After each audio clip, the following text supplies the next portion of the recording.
Ja ne znam za tebe, ali ja se veoma dobro sjećam da su naši stari imali običaj da kada čuju ezan, prekinuli bi sve svoje poslove. Neki ne bi pričali, a neki također ne bi se čak ni pomjerali. Ovakav postupak i odnos prema ezanu je greška, šerijetski neispravno prekoračenje dozvoljenog i propisanog, čak jedna vrsta krajnosti. To je bilo tada.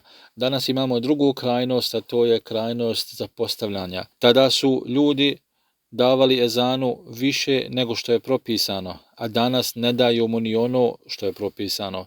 Danas musliman u ezanu vidi nešto što samo čuje, nešto čemu ne pridaje toliku pažnju niti bitnost. No međutim, dragi brate, ezan nije nešto što samo čuješ. Ezan nije svakodnevnica. Ezan nije zvuk kao ostali zvukovi, niti glas kao ostali glasovi. Ezan je prilika. Ezan je nešto preko čega možeš lako jednostavno da dođeš do Allahovog dženneta. Muslimanu je propisano da izbjegava pretjerivanje u vjeri, kao što mu je propisano da izbjegava i posustanje ili zapostavljanje vjere. Ono što je propisano po pitanju ezana jeste da musliman kada čuje riječi muezina da ih ponavlja. Dokaz za to su hadisi.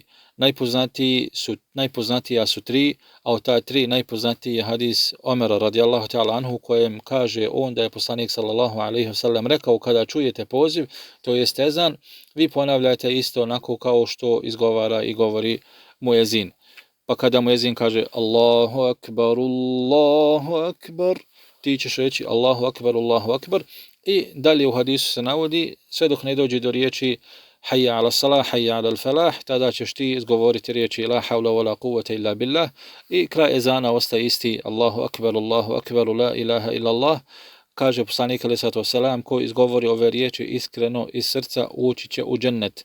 Dakle, dragi brate, ezan nije nešto što se samo čuje i ne obraćamo se velika pažnja, nego je ezan jedna velika prilika da uđeš u džennet. Radeći po ome hadisu onako kako je Allah dželešanuhu propisao u Kur'anu ili na riječima i jeziku svoga poslanika sallallahu alejhi ve sellem. Sve mimo toga, pretjerivanje po pitanju propisa ili zapostavljanja i posustanja je nešto što je islamski neispravno i muslimanu je zabranjeno da čini. Ono što mu je propisano jeste samo da radi onako kako mu je propisano u Kur'anu i u sunnetu. Sve mimo toga, bilo da se radi o pretjerivanju ili zapostavljanju, musliman mora da izbjegava.